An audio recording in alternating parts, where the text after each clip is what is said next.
Haleluya, salam saudaraku. Berjumpa kembali dalam program Jalan Kehidupan. Masih dalam segmen Sapa Jemaat di Rumah, kita akan bersaat teduh bersama-sama agar sepanjang hari yang akan kita lalui hari ini sungguh menjadi hari yang menyenangkan dan diberkati oleh Tuhan. Mari kita berdoa. Bapa, kami rindu lawatan-Mu melawat kami.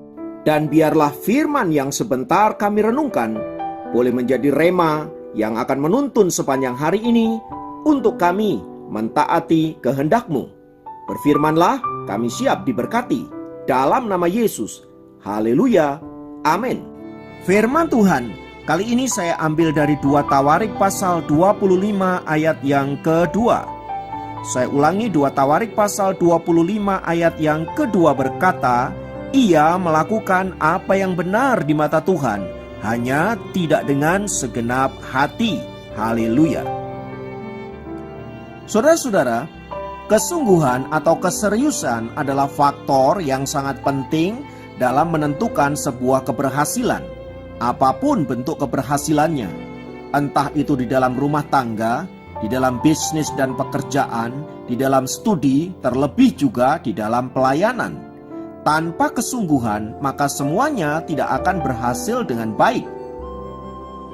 Kesungguhan di sini memiliki arti melakukan segala sesuatu dengan segenap hati, dengan segenap jiwa, dengan segenap pikiran dan tenaga, serta melakukannya dengan penuh cinta. Itu berarti orang yang bersungguh-sungguh adalah orang yang senantiasa mendisiplin dirinya, bekerja dengan keras dan tuntas.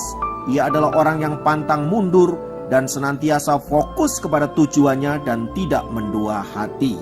Nah, berdasarkan ayat firman Tuhan yang baru saja tadi kita baca, saudara-saudara, kita akan berbicara tentang tidak dengan segenap hati. Tokoh yang akan kita bicarakan kali ini adalah Raja Yehuda, yaitu Amasya.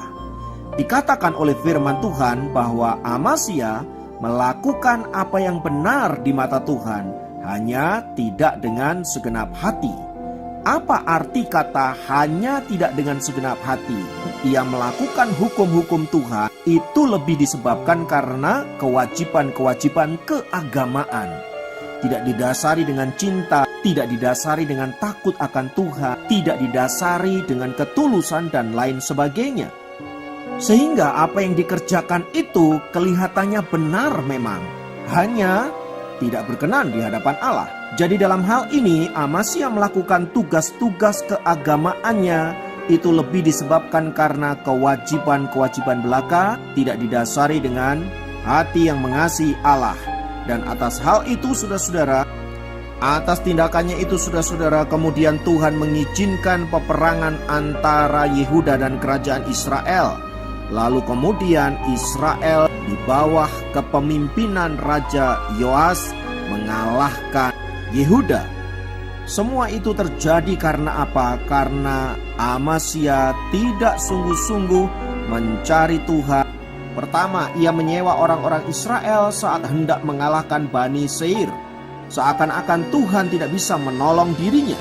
Yang kedua, ia bahkan menjadikan Allah Bani Seir yang telah dikalahkannya sebagai Allah yang ia percayai selain daripada Yehova Elohim.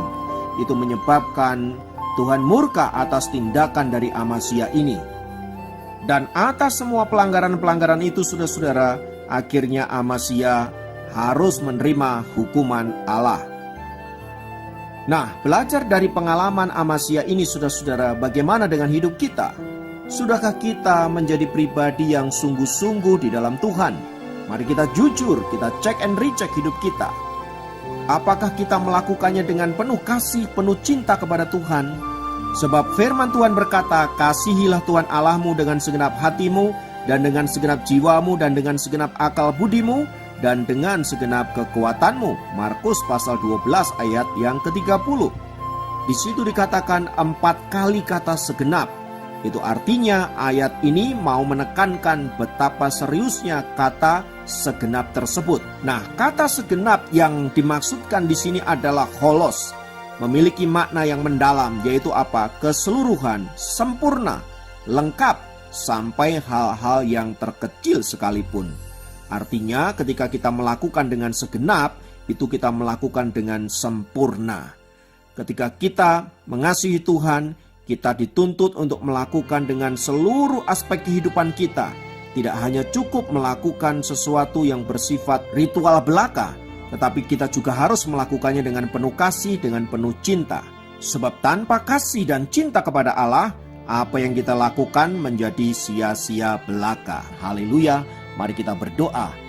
Bapa, dalam nama Yesus, biarlah Engkau senantiasa menguatkan dan meneguhkan kami untuk kami melakukan segala sesuatu yang Engkau perintahkan dengan penuh kasih, dengan penuh cinta, karena kami memang mengasihi Engkau, bukan karena hal-hal yang lain. Oleh sebab itu, Roh Kudus, tolong kami, bantu kami, agar kami boleh melakukan firman ini dengan tepat sasaran. Terima kasih Bapa, terpujilah namamu kekal selamanya. Dalam nama Yesus kami berdoa, haleluya.